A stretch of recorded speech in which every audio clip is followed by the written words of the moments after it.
Help by the Beatles is the band's fifth album, which means that Charlie and I are on week 5 of our Beatles discography dive. Help occupies kind of a strange place in the band's discography. They had yet to embrace a more experimental sound, which would be the cornerstone of the innovations they'd make later in their career, but there's a notable increase in confidence on this record that would enable them to make some of those decisions later on. You can really see this confidence in the film of the same name that accompanies this album. It has these colorful, dreamlike visuals, as well as this bizarre story about a cult trying to steal this sacrificial ring from Ringo. It's really bizarre, but it totally works. The music isn't quite as crazy as the film, but there are definitely some choices here that the band makes that I don't think they would have made on earlier records.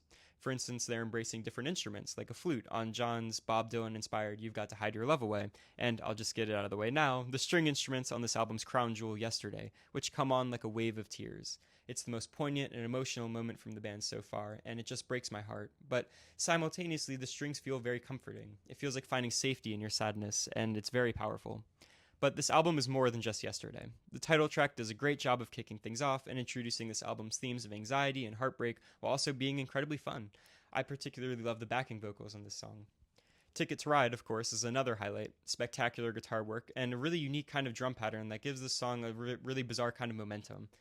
Act Naturally is the perfect song for Ringo to cover, I think. It really suits him in a way that a lot of his past songs haven't. It's just very silly and fun and self-deprecating, but also it has a lot of heart.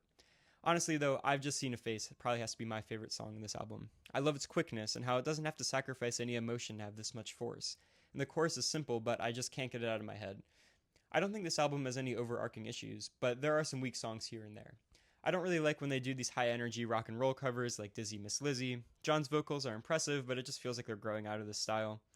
You're Going to Lose That Girl is pretty weak as well, just unremarkable, and I don't think the lyrics are that good either. But because there are so many more good songs than bad ones, the lowlights are pretty easy to look past, especially when there's so much on here that signals a new direction for the band, and it's a really exciting album to listen to for that reason. So, 8 out of 10.